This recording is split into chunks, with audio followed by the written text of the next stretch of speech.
Professor Manoranjan Parida. Warm welcome to you, sir. May we also invite Director Standards and Public Policy, SESEI, Mr. Dinesh Chandra Sharma. Warm welcome to you, sir.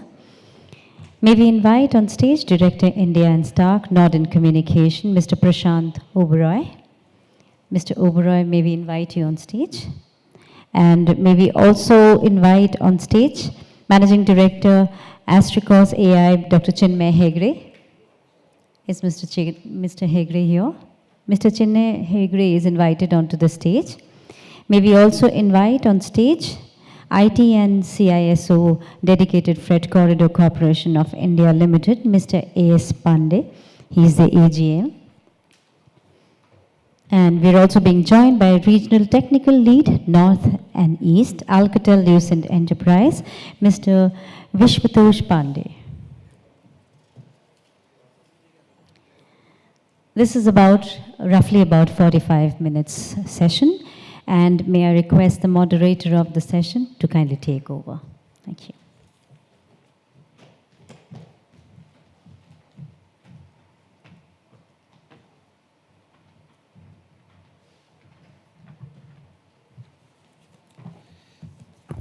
Hello. So thank you very much for this opportunity. Since morning we are having multiple technical sessions focused on what different technologies are available for smart city, safe city, or smart mobility. And the most important aspect of success of all the innovation and technology which is available and which is being evolved lies in the hands of the policy and regulatory system which exists in the country to make it successful. So this panel discussion will help us to interact and brainstorm on what are the issues and challenges, what are good things which we have with our respect to our policies, and what changes we need to bring in to make it a success. Before we get into questions and answers and we interact with our panel of delegates who are experts from various domains, who are OEM people, who are people from the public sector, who have wide experience with respect to regulation and as well as industry implementation of projects. We'll interact with them. Before we start that, we'll just set the context of what we are discussing with few slides. The whole focus of smart mobility has been around efficiency, sustainability, accessibility, and safety. These are the cornerstone of smart mobility when we speak. And whatever we try to do through technology or without technology is somewhere focused on these four pillars. When we look at smart mobility, it's a whole spectrum of components or technologies or systems which goes into it. It's spread across transport technology, advanced transport technologies, intelligent traffic management systems, which we have been discussing since morning. We have not covered a lot of discussion around advanced transport technology except for the previous session where the speaker from MeitY spoke about electric vehicles. Mobility as a service is one of the important area. How do we integrate various modes of transport through a digital platform? And what goes in the back end in terms of information integration, institutional integration, as well as physical integration to make mobility as a service successful. Smart infrastructure, be it roads and bridges, how do we have right kind of sensors to get the requisite information with respect to the operation and maintenance of this infrastructure available. How do we use this in a better integrated planning? How multimodal transport can be made successful using technology? And how public transportation can be enhanced by giving real-time information or integrated ticketing. All these have multiple benefits. We'll not get deeper into the benefits of smart mobility, but there is a whole host of benefit which comes to the economy and the end user, which is the citizens.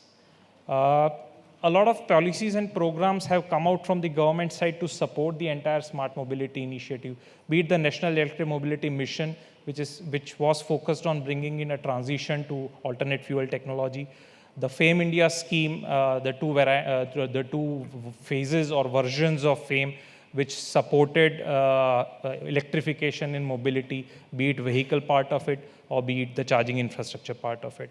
The National Smart Cities mission has been the most important catalyst for the digitalization, or we can say the movement to smart mobility, particularly the ITMS part of it. There have been various other policies, national biofuel policy, road safety policy, and various state level EV policies which are supporting it. There are various legislations which play a role. Different ministries are responsible for those legislations, acts. However, there are various challenges which I'm sure a lot of our industry experts who are there on the panel would have experienced over a period of time while implementing these projects or initiatives which they are undertaking. So, sir, the first and most important question which everyone wants to understand is, what are main regulatory or policy barriers which are hindering the adoption of smart mobility technologies in the country? And it's open to the entire panel who would like to take it. Thank you, sir.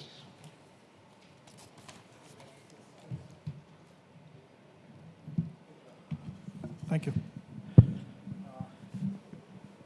That's a wonderful question, but before I answer the question, Sure. point blank, one disclaimer: views expressed are personal, nothing to do with my present organization and any organization that I have served in past, because I have been a regulator on the other side.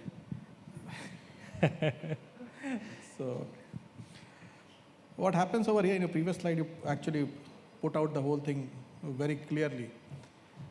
Transportation, if you're talking of mobility, transportation, you have three different sectors: land, space, and the Sea. water or sea, as you might want to call it. Each three controlled by three different stakeholders. So the actual delivery on ground controlled by three different stakeholders. Bring smartness to it, you need connectivity, bring in DOT to it. The minute you get connectivity, further smart, intelligent, bring Ministry of IT, which starts controlling data. So if you have to have one smart mobility solution, I'm not even talking of EV where you have got waste management and other people who come in. To bring one smart solution in mobility, you need to deal with minimum five different policy makers. Now all these five different policy makers have different KRAs of their own, most often not converging. So that is at the policy space. At the regulatory space, when you come in, the regulator is expected to look after the interest of the industry as well as the common user, which in itself is a contradictory mandate. Either you can look after the industry or you can look after the user. So the balancing act always goes. Third, regulator is only recommendatory. Finally, it has to be accepted by the ministry. So the policy regulatory conflict, number of regulators, and the number of ministry controlling the entire ecosystem becomes the biggest challenge. And further, maybe I'll add after people have spoken. And anyone from the panel who would like to add? Yeah, please, sir. Manoranjan, sir.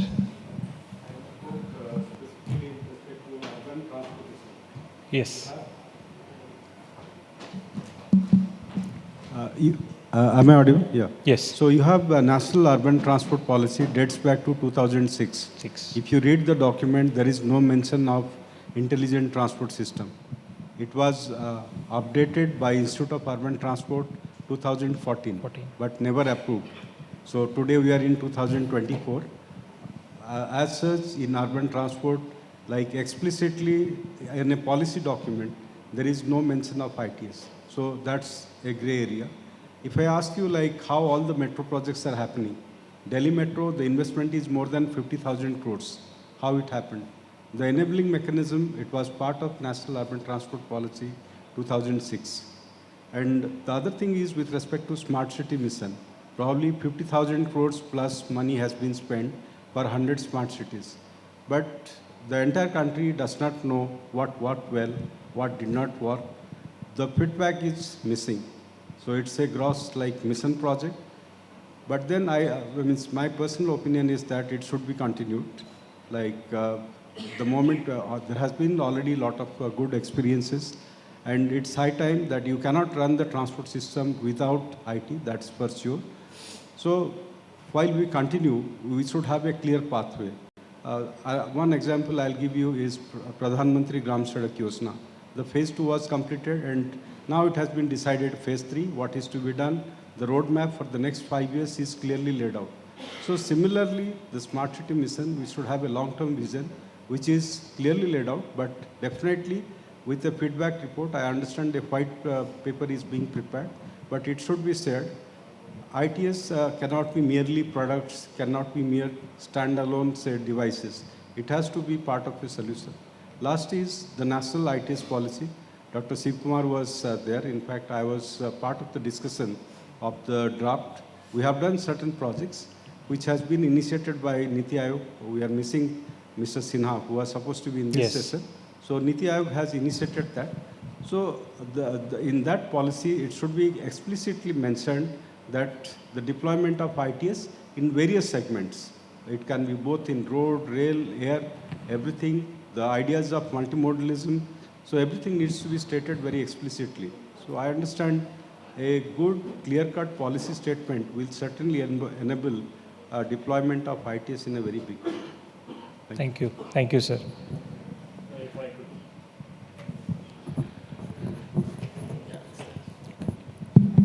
If I could take a cue from Mr. Pandey, and that's a real challenge, you know, when you talk about smart mobility, stakeholders are different, ministries are different, bringing them together is the biggest possible issue we have it.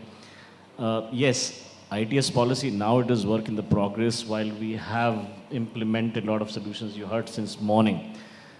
What I could further support it, even if there is a national policy, the state policies varies, you know. So there is a national policy, then suddenly you will see a state is implementing entirely a different, not aligning it with the national policy. So investors, technology providers do get confused what to implement, you know. We should have a unified policy and we should have a unified solutions, because at the end of it, when you talk about smart mobility or intelligent transport system, be it traffic management system, you do talk about interoperability. I mean, you do talk about, you do need economies of scale, which will come only when you have interoperable solutions. So that there is a big gap which need to be filled up. So if ITS policies and formulations, number one, what we should do is, we should have stakeholders from these different ministries. As Mr. Pandey highlighted, Ministry of Communication holds that spectrum part of it, the communication part of it, and e-mobility says transportation, and suddenly Ministry of Urban Development Affairs Ministry says, oh, smart city is my project, I will load it out, my smart mobility solution. So there is a big fragmentation. That is one part of it.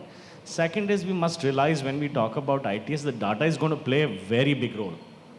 Now, data should be usable. Data should be usable, data should help innovate, and then on top of it, taking care of the privacy concern. Yes, DPDP is coming, but then rules need to be formed. So even the data has to be standardized. You know, it should not be that somebody is implementing JSON, somebody is implementing XML, but if they are implementing, they're implementing the standard data formats. So that also need to be stitched. We heard from our last speaker, he talked about, he's implementing of its own vehicle to V2I, you know, kind of standards. So even standards need to be defined that this is the standard we will follow. Because when you talk about smart mobility, there are various standards. Let's pick up these standards, which are global standards, so that when we implement them, we could achieve to the global scale in terms of their implementation. So data is an issue, task force should be set up. When ITS policy is formed, make sure that everybody is happy. At least transport and the urban development and the Ministry of Communication. Of course, the environment will also jump on, because sustainability will also become. So now we are talking about implementing solutions, but then make sure it is sustainable. So we have to make sure that stakeholders are there before a policy is formed. And if a national policy is formed, the state policies are aligned with it. I mean, of course, there will be some modifications based on the state requirements, but they're not majorly. It should not be entirely different policy. That's what I can say. Yeah, as Dineshji said, for sure, Pandey sir said ki we have space, air, water, land. Forget about that. As he said, urban mobility, suddenly the traffic police will come. Urban mobility is my challenge. Suddenly we are talking about highways. On the land itself, there are 5 different organizations we are talking where they will be formulating. There is no one. Second, my biggest challenge as a OEM, I would focus one more thing which Dineshji just used the word. I would probably elaborate on that. Whenever we go outside, we are in awe of what beautiful setup they have and all those things. We do want to have that. But unfortunately, as Sir said, we are trying to make a balance between the industry and the user, and we are trying to somewhere either compensate or overcompensate one side. We are not following the global standards. Obviously, if you don't follow the global standards, you can't achieve the whatever you see outside, you can't achieve that without having global standards. In a way, in the name of equalizing the competition, we are killing innovation. There is no benefit of any innovation to any OEM to provide something extra because finally you are in that L1, so-called L1 race. So if you are in an L1 race, why will I provide any innovation? I will try to be the best in terms of, or most competitive in terms of pricing as I can. So that kills the innovation. So when we are making the policy, this is one barrier which we need to find a way out somewhere. If it is a usable use case, then we should encourage some kind of innovation, some kind of benefit should be there.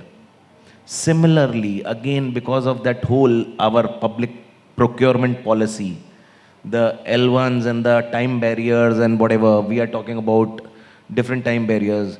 There is no provision of incentivizing anybody to do the project early. So all these are different way of policy barrier which I am seeing as a OEM perspective.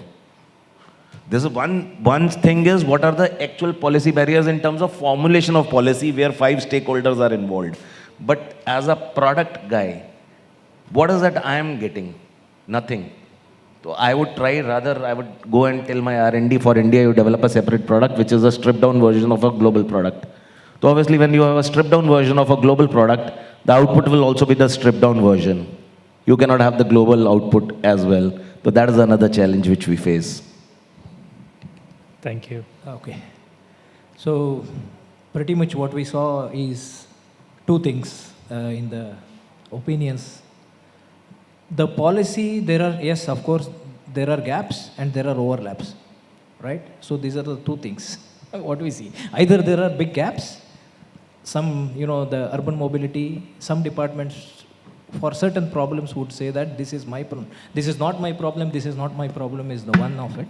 And somewhere the other departments tries to initiate something, then the other department comes and that, why are you doing it? It is my job, right? So that means there are overlaps and there are gaps both.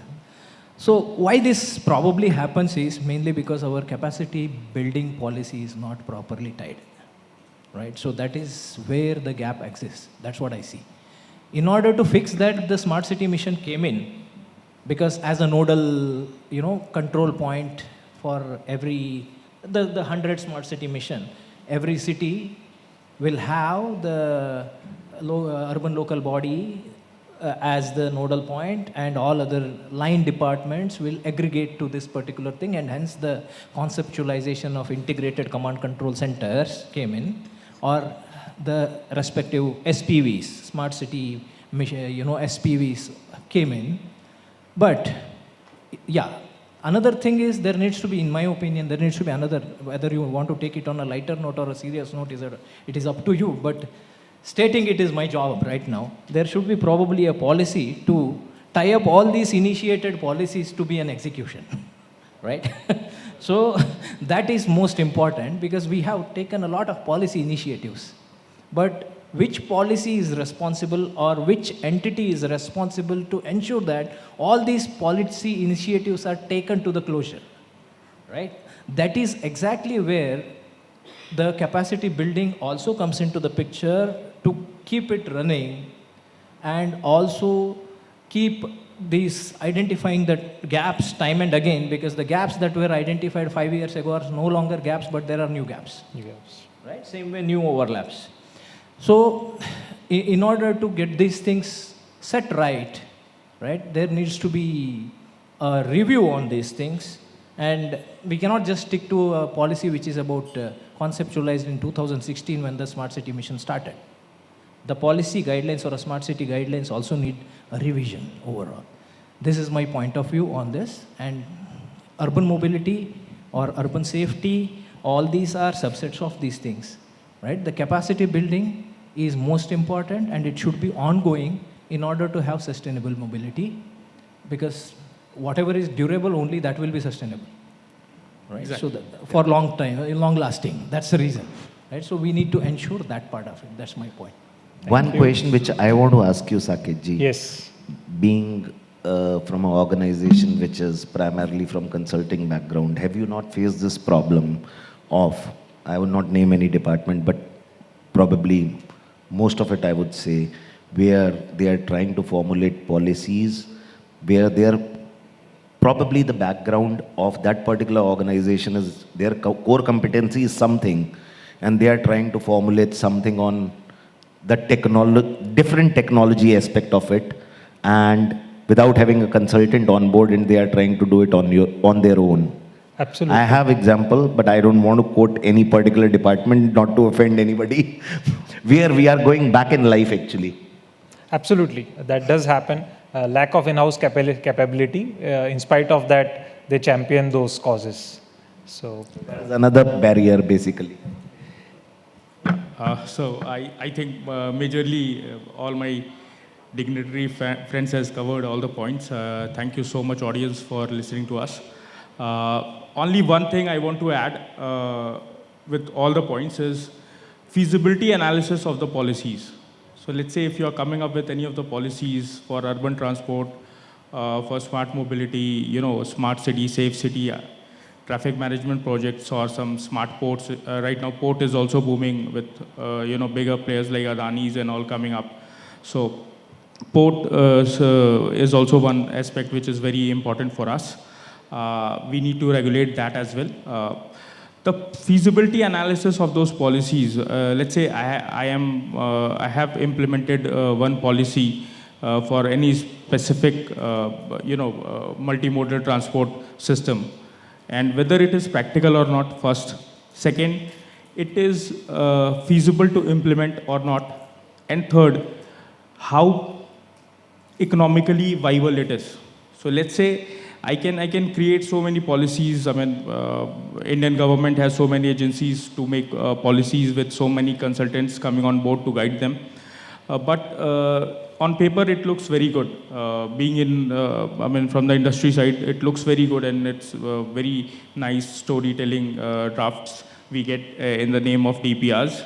But sorry to be a bit candid about that. But when we implement that, and luckily I was being part of the implementation phase agencies as well. So it is majorly towards fulfilling act, like something is being done just for the sake of doing it, and it is just to meet the compliance. And what Prashant told about the innovation needs R&D. R&D needs a cost.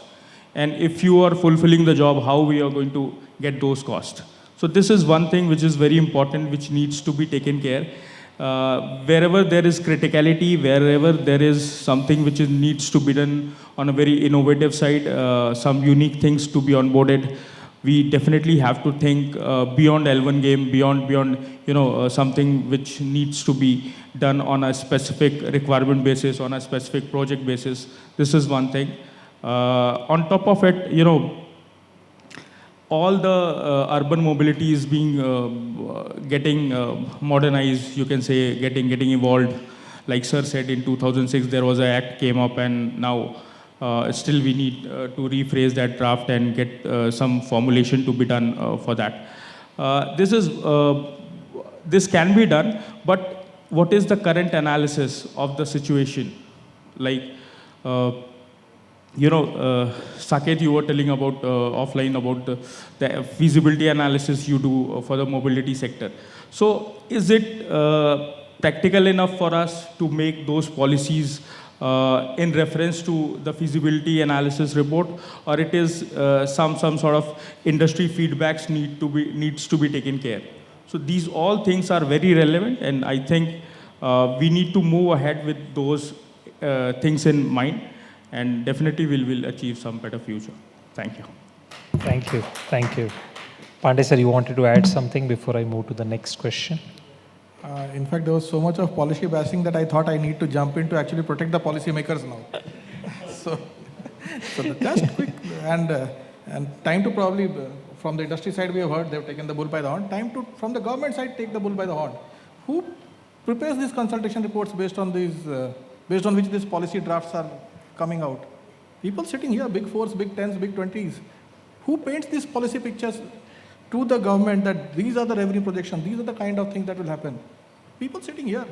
If we are dishonest in our own work, what works in USA will not work in India. We pick up a template, put it over here. You will suffer.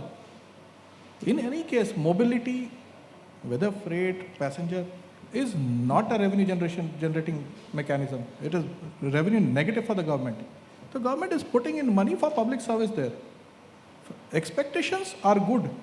No telecom operator is going to put in BTS today without a USO funding or viability gap funding in Mizoram, but they're mushrooming over here in Delhi.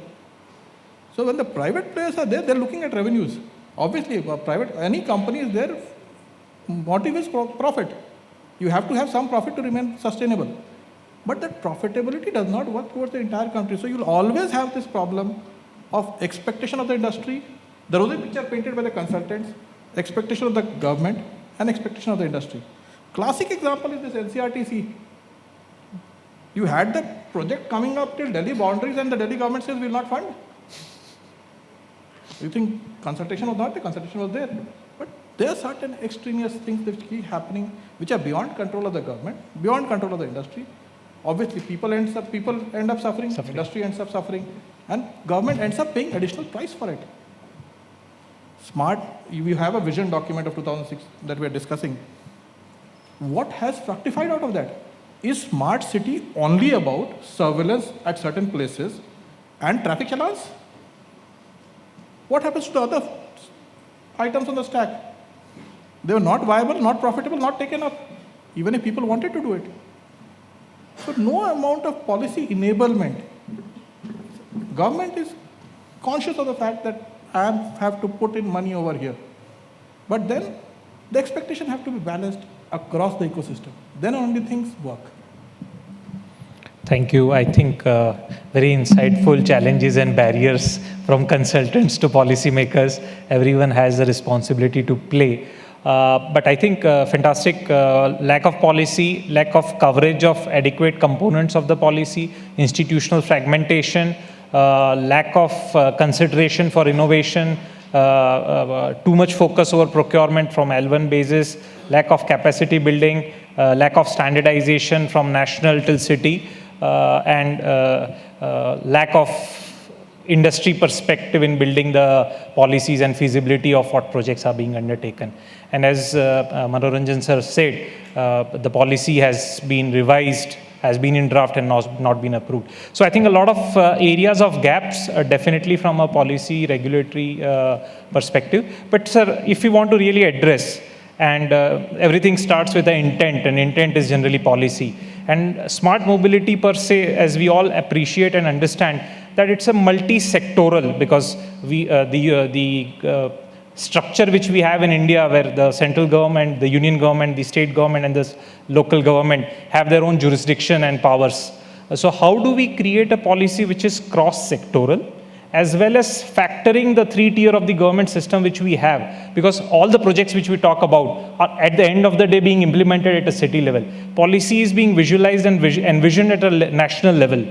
States do have a role to play, but ultimately it's the city government which is going to implement it, or city agencies who are going to implement it. So how do we create a policy which is cohesive to make smart mobility? Because a lot of innovation is being discussed, a lot of things are being tried out. Smart city mission, as the distinguished panelists mentioned, has been done with whatever level of success. So how do we create a policy which is cohesive? Having 5 ministries is fine, but ultimately, again, institutionally, how do we take it forward? So 2 parts of the question. Let me try and draw an analogy with one industry, and I touched upon it, telecom, which is quite similar to what is happening here. A central intent, state laws, and then the municipal corporations which implement it. As far as the policy, the intent is right. The regulations are supporting. Classic example is fiberization. The policy says single window, you apply, if 7 days you get clearance, otherwise you can lay the fiber. When you go actually to lay the fiber on ground, the telcos are saying we are better off with RF backhaul than paying the ROW amounts that are required. So despite the policy and the regulatory intent, things do not work on ground because of, again, extraneous reasons which are beyond your control. This smoothing actually needs a change in functional work culture. That is a cultural issue. At the regulatory level, when I'm talking of multi-sectoral, it is no longer just multi-sectoral and not only within the geographical boundaries of India when we're talking of data. But one approach that has started working is the regulations 4.0, what people are talking, is you have regulator of regulators. So you don't have a regulator which is independently regulating where expansion of the turf, what my co-panelist was talking right now, that there's so much overlap that everyone is wanting to expand the turf.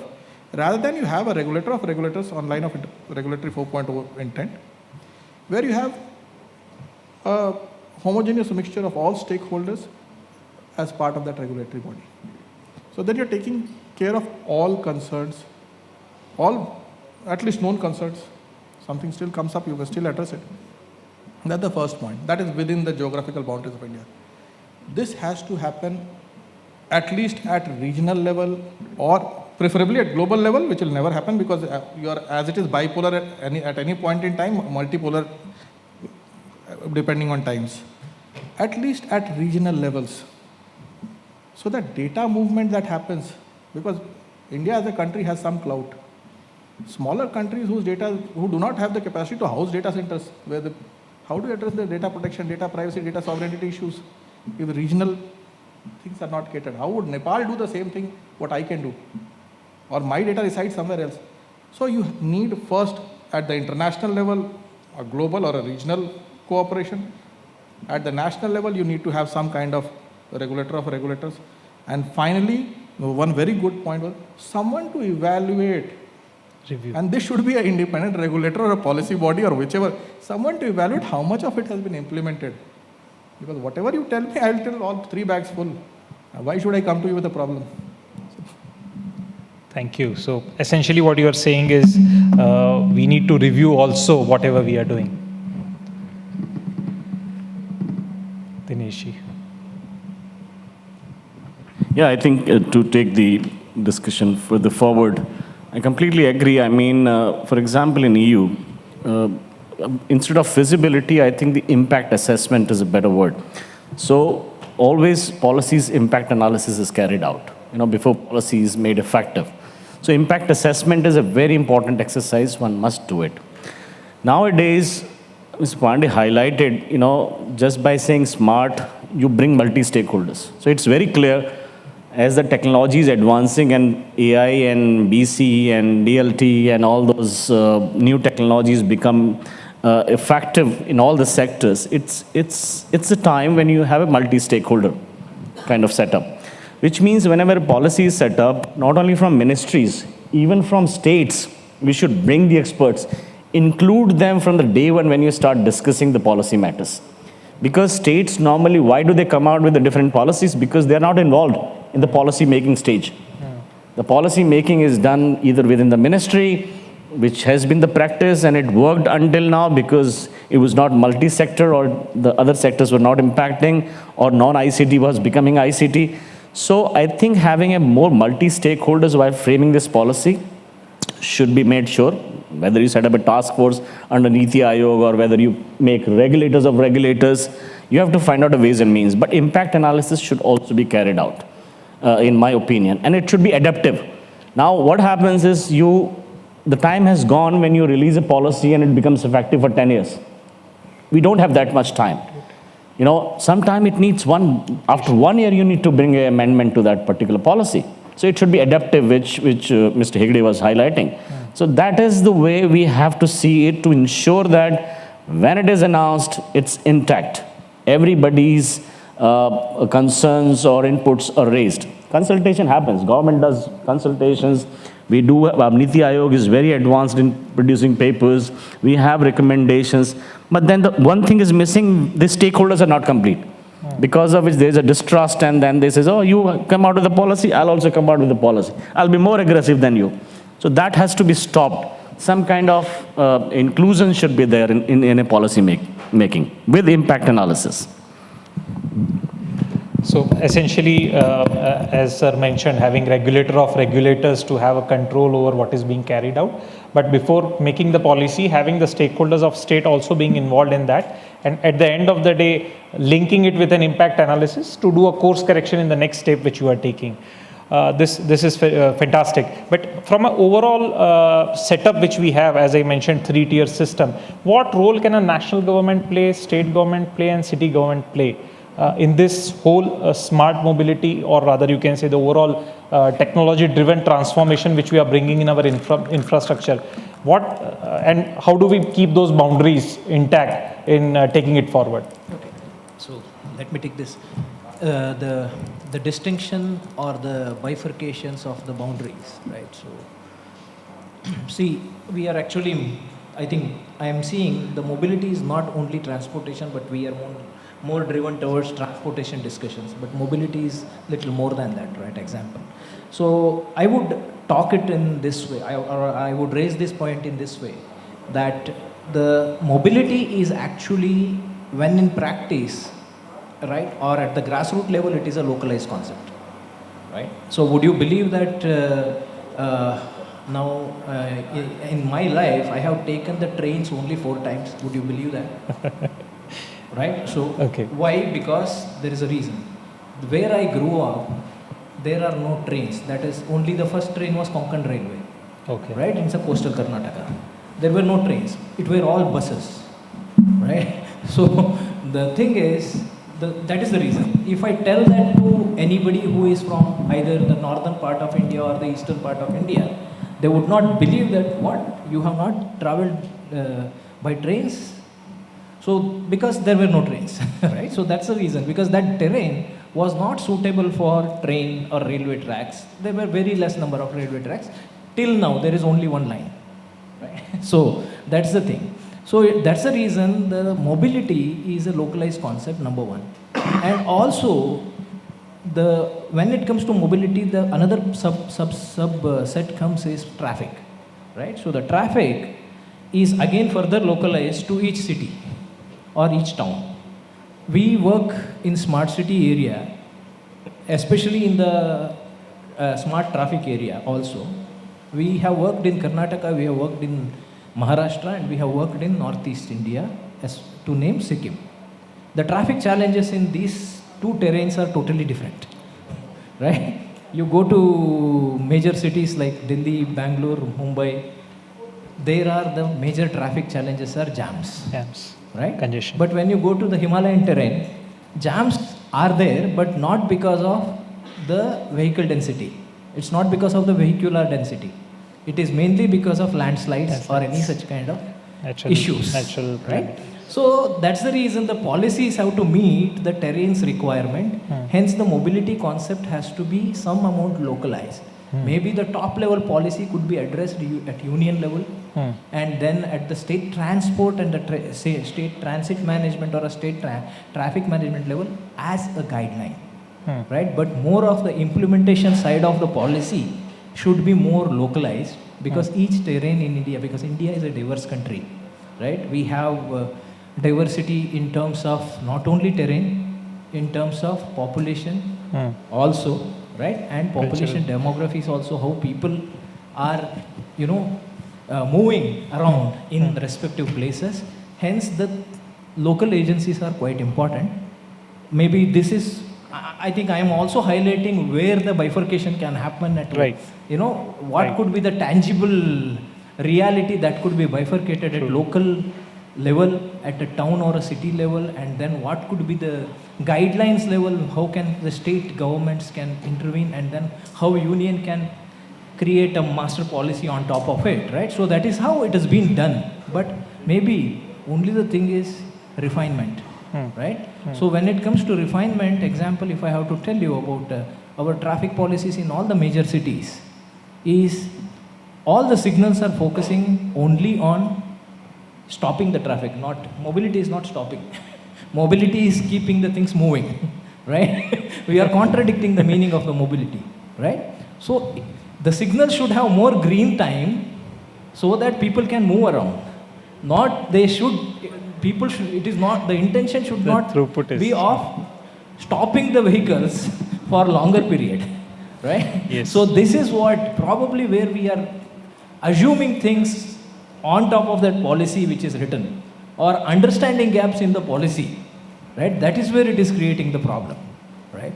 So that is, of course, this is a byproduct of having a lot of people in the country, right? The other countries, we are, compared to India, very small there, right? To tackle the challenges, they are very small. Middle Eastern countries, I'm not talking about the countries like Nepal or any other countries who are developing. I'm talking about developed countries. It's easy to implement there, right? Because conveying message to 10 people is easier than conveying message to 1,000 people, right? So that's the major difference, right? So these are the things. Mainly it is to understanding of the policies which are laid in the right intentions, or in the intentions they were actually thought over. Maybe conveying that why, what is the intention behind it is the most important aspect. Thank you. Yes. Yeah, it's very important that the local feedback is duly accounted for. Especially urban transport is a state subject. So that's why the states would always like to have major say. But when it comes to advanced technologies, their capacities are very, very limited. I have seen smart city implementation projects in some parts of Uttarakhand, Uttar Pradesh, and I understand the challenge.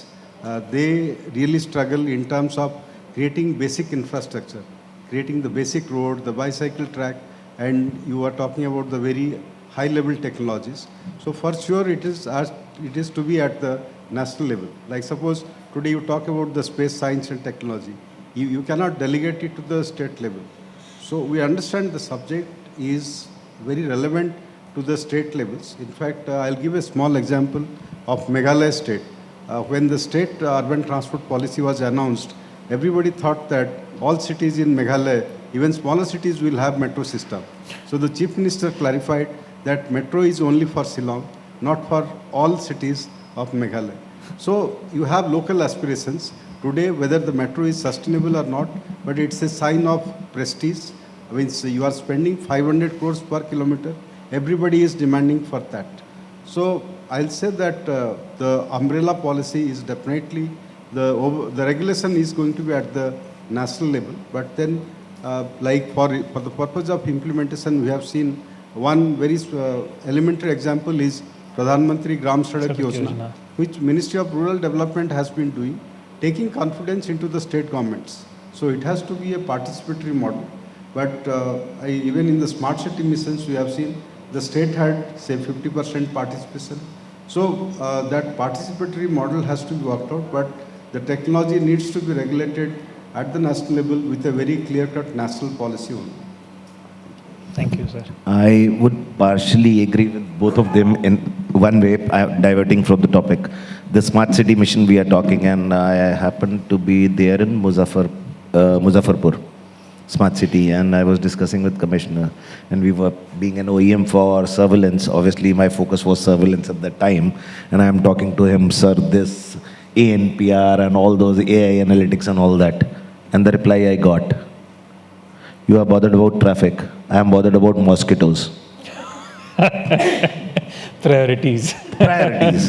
So that's why I'm saying I'm agreeing partially with both, because local problems needs to be addressed, yes, but the policy has to be at the national level. But in national level policy also, there could be segmentations, as Chinmay said, there could be demographic based things which could be defined very clearly in terms of what kind of terrain it is, or there could be probably A, B, C class where either could be the segmentation could be on the population, segmentation can be on the number of vehicles registered. Because I'm using both the things, because when we are talking mobility, we are not only talking either about traffic or only about transportation. So if it is policy on transportation, it can be related to the population in that particular region. If it could be traffic, we can talk about the density of vehicles, number of vehicles registered. Vis-a-vis the ratio of number of kilometer of road available. See, it is not only question of when we say Delhi has so many vehicles registered and whatever, believe me, Delhi still has one of the best infrastructure in terms of roads. In spite of having, in India at least, Delhi has one of the best infrastructure of roads available. In spite of all three metros put together, Delhi has double the number of vehicles registered. Still, we have one of the best infrastructures. See what Bangalore, in what shape Bangalore is or Bombay is in the evening time, it's horrible. Delhi is much, much better. So it is not only question of number of vehicles, it is question of number of vehicles registered per kilometer of road. Or rather, I would go one more segmentation, number of kilometer of lanes rather than roads. Because Delhi has probably so many roads which are like 3 lanes or 4 lanes. In not many metros you would find 3-lane, 4-lane roads. The number of lanes versus number of vehicles registered. And you can make the policy based on that. You can make the policy based on terrain. You can make the policy based on population. But yes, the broad level policy has to be from the national level and the participation from the state, which answers your question that national, state and the local, and execution has to be local. So all three stakeholders becomes the part, but while making the policy, we can have the segmentation very clearly defined. These will be the standard operating procedures, or these are the defined methods on which we will make the local policy also on, or we will use this policy and implement it based on these parameters. So that could be defined very clearly. That could be the segmentation. Okay, fantastic. I don't think I have an answer to your question, very point, or rather this question has an answer or not is another question. Word people are probably avoiding touching is politics. Yeah. Oh, sorry. What we are probably avoiding, the word that we are avoiding is politics.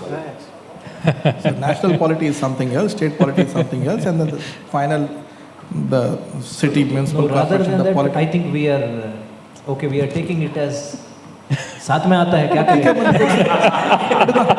It is being diplomatically correct. When you be diplomatically correct, you pay price for it. So what the word that you are actually not touching is politics. Can policies influence politics? No. It is not as simple as just one domain policy initiative. That okay, national level we have one policy, state level you leave the implementation to state and subsequent. And if I look at it bottom up, implementation is happening in the municipal boundaries. Whatever is moving into two different municipal boundaries, you need a coordinating agency. So abstract it one layer up. Whatever is moving between two states, abstract it one layer up. That works for most of the projects. Funding is an issue. Funding is a function of state's own economic status. State's own economic status is again a challenge.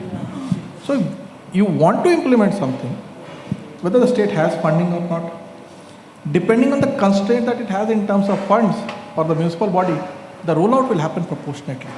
It may be, as I said, smart city is not just about two things. Similarly, smart mobility is not just about land, surface. If I look today in the foreseeable future, in the space I am looking at air taxis. On the ground I am looking at connected vehicles. On the railway ecosystem I am looking at least massive machine-to-machine connected trains. And that is the easiest to implement in terms of autonomous vehicles, because two trains have a straight line to go. They can remain connected, more trains per track kilometer. Metro, again, you had one pilot project where this purple line, they wanted to remove the drivers. You had the whole city up in arms. So it is also a factor of whether the society is willing to accept it. So it's a complex answer, complex question, difficult to answer. Time will tell. I'm very sure. Everyone is working towards it, but then it's very difficult to, as long as that word politics exists. So only thing I can add, probably taking a cue from Sir, you talk about it, policy versus regulation. You know, you can have a national policy, but it is not enforceable. But when you have a regulation, it is enforceable. Okay? So there's a big difference. And in EU, when it tries to bring all those 27, 28 member states together, there is a directive. Now, if there is a directive, the member states have an opportunity to modify the directive. Broader context remain the same, but the national requirement could be modified based on the national requirements. Then you have a regulation which is effective and it has to be implemented. And then there is a communication also. So probably we have to think about, instead of policy, we should start using a word called directive or a regulation. Number one. Number two, we just create the policy and we just stop it. But these days, more and more policies are coming with action plans, you know. Earlier it was not coming up, but now more and more they're integrating it. But when they're integrating the action plan, the monitoring and evaluation is not happening. They just prepare the policy and then they create the action plan, but then the action plan is not monitored and evaluated. Number one. Number two, when you talk about sectors like smart mobility or smart cities, it's a very fund-intensive sector. You know, state does not have money. They need a huge funding support, and smart cities could reach to a stage because it was 50% funded by the central government. Of course, municipalities did not have a money, but they had a land to capitalize on it. So we have to find out innovative ways to take that policy forward to the state level, to the municipality level, and that would need a funding support. Without funding, this will not fly in the state level. And when you'll engage, when you create a policy, yes, they will feel like they are part of it, but when it comes to implementation at state level, central government funding is needed for a sector like this. Thank you. Just to add, Make it short. I've got a reminder. Yes, so, you know, the ecosystem is there. I mean, there is a state there. You've explained the hierarchy. We just need to remove that Bermuda triangle which we are getting in between, be it because of politics, be it because of, you know, some policy disagreements, and we have to be more accommodative. You can say sometimes we need to define the ecosystem roles and responsibilities, be it on the center side, be it on the state side, or on the municipal, local bodies as well. So it is just, if we make people accountable, we'll get the results. Fantastic. So, very insightful discussion. My request to organizers, next time we need 2 hours for this. We have not even touched 1/3 of the questions which I had. So 45 minutes is a very less time. But fantastic insights, sir. I think we have a lot of experience and exposure required to be taken forward into the policy making process, and how we can support that through this panel discussions. We'll try our best. But these insights are very helpful, at least for the session to conclude. I would like to thank everyone on the stage to contribute from their experience, and look forward to interacting more in future. Thank you. No, but Thank in you, any everyone. case, we have spoken a lot. What about your insights on the same? At least you can take 1.5 minutes to provide your insights. Absolutely. So maybe I can summarize and add on to what has been said. Essentially, the panel has been highlighting upon lack of policy, or policy which is not very cohesive, considering not all stakeholders being adequately represented on the policy-making platform. And when we say all stakeholders, it's not necessary at a national level. The state also needs to be involved in the policy-making process. The challenges, like the word politics, which was flagged, which creates the issue in this policy-making process, needs to be managed or addressed in such a way that the policy is comprehensive, cohesive, considering the requirements of the overall national as well as state this thing. Not only this, as we mentioned, regulation policy also has a conflict, and as a suggestion we had from the esteemed panelists, we should have a regulator of regulators to ensure that things are being integrated. And one suggestion from my side, we have the beautiful policy for UMTAs to be created at a city level. A large part of it is still in papers, and wherever it has been experimented, it is more to route the funds which are available from the national government. So if these UMTAs are actually activated at a city level, a lot of transportation challenges can be addressed, and it has to be taken seriously for implementation, just beyond the paper effort which has been taken by few cities in the country. We also had great insight related to capacity issues. We couldn't delve deeper into it, but we need a different approach to deal with the capacity challenges which are existing at a city level. Because national policy may think of something which is very ambitious, but as Manoranjan sir also highlighted about the capacity at a local level to deal with technology, to deal with data, and to really make sense out of it. If you go to a local stakeholder in transport and ask for a data, they may be ready to share their ETM data without even thinking the implications of that. So how do we educate them? How do we build their capacity to deal with these technology projects? That's a question to be addressed in our approach.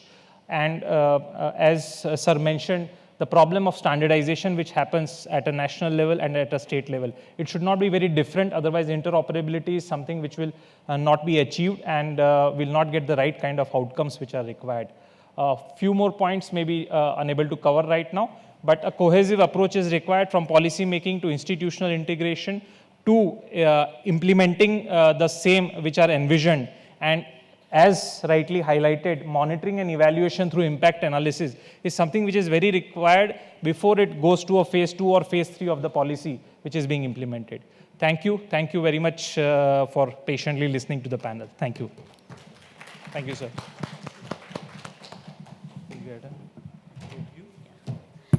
Thank you so much, moderator of the session, very aptly put, that it's actually been a very intriguing session. And wish we had more time, we could have actually taken some of the interjections, and I completely agree that 45 minutes is just not enough for something so thoughtful and so intriguing and definitely very interesting for most of us. Having said that, we'll take that as a note for the next time. And thanking once again, ladies and gentlemen, a huge round of applause for the wonderful distinguished speakers and the panelists who have really given us some insightful thoughts.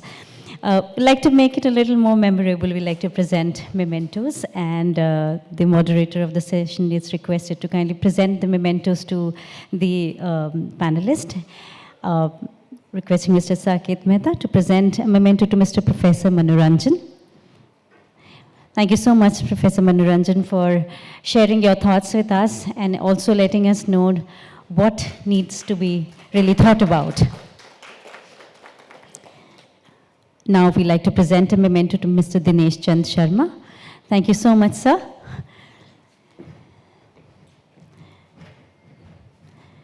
Very informative and very thoughtful words from Mr. Dinesh Chand Sharma. May we now present a memento to Mr. Prashant Oberoi.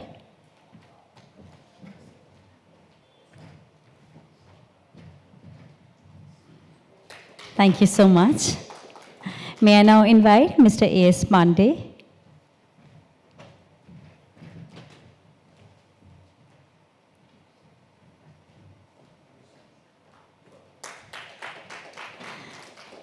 A memento to Mr.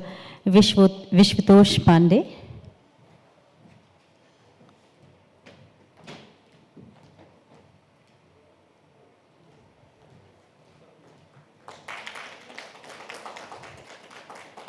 Thank you once again. Thank you. May I request Mr. Shashidharan to kindly join us onto the stage and present a memento to the moderator of the session, Mr. Saket Mehta.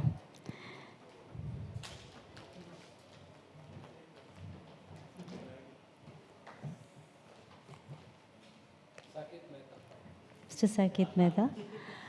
We're very happy to announce that Dr. Chinmay Hegde was part of our previous discussions also, and he has honored us with his presence and his thoughts. Dr. Chinmay, thank you so much, sir. And we take him already as a part of ours. So thank you once again. May I request the panelists to kindly join us for a group photograph.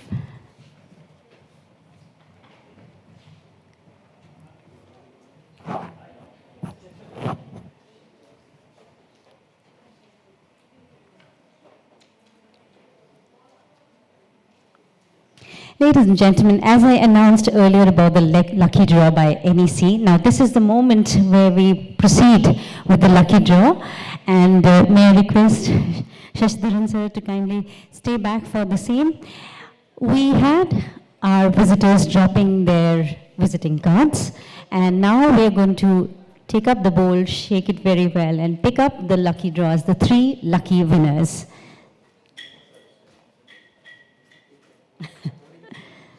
Now,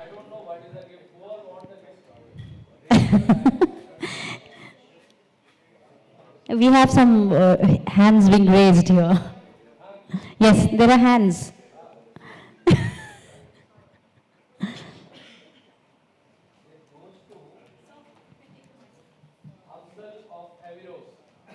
The first name is out. It's from Awiros. Yeah.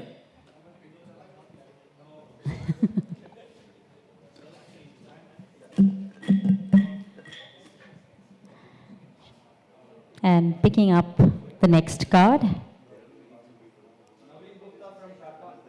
Mr. Naveen Gupta from Tata. So Mr. Naveen Gupta is not present in the hall. We move with the next card, and it is Mr. Sumit Banerjee from Sterlite. Okay.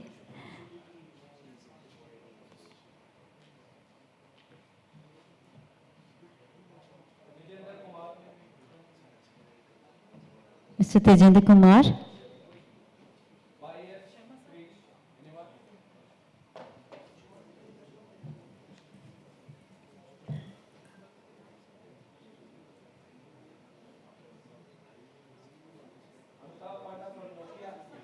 Mr. Amitabh Panda is here.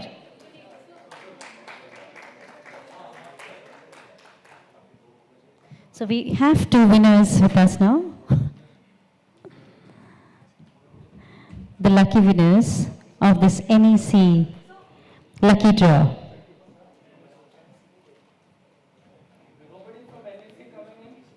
Is there anybody from NEC here? Kindly join us.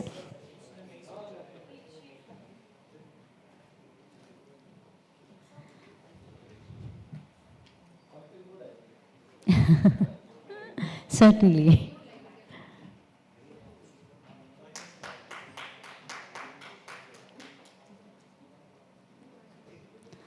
And we needed one more name, sir.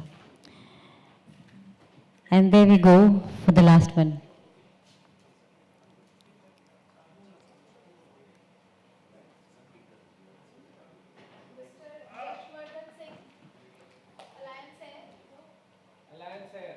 Alliance Air, Mr. Yashwardhan Singh. Okay.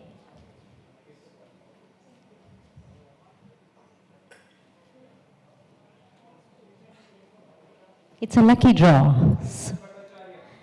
Arindam Bhattacharya. Is Mr. Arindam Bhattacharya here?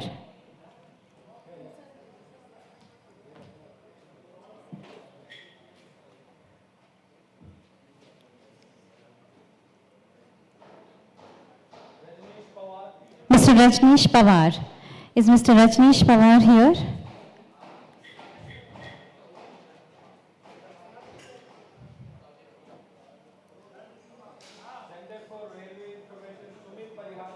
Mr. Sumit Parihar.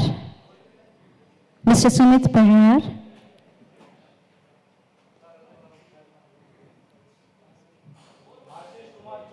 Mr. Ashish Kumar Chaudhary.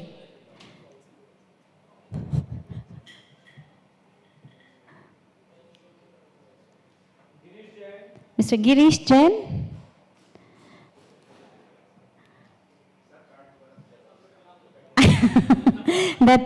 That's like a good idea.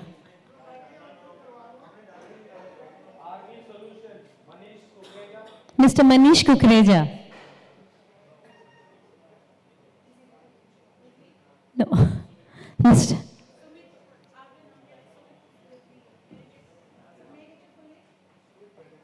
Mr. Sumit Banerjee is here, the lucky winner.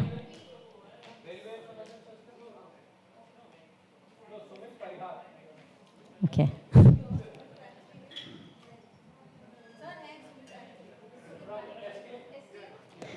So we have the winner here, Mr. Sumit Banerjee. Congratulations. You're the lucky winner for this NEC lucky draw.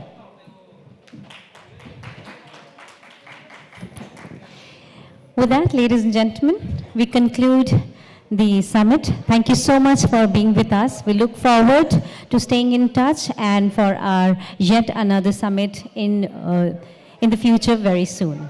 Thank you. Please take care, and please do not forget to put your electronic gadgets back to your ringing mode. I'm Sushmita signing off. Namaskar and take care.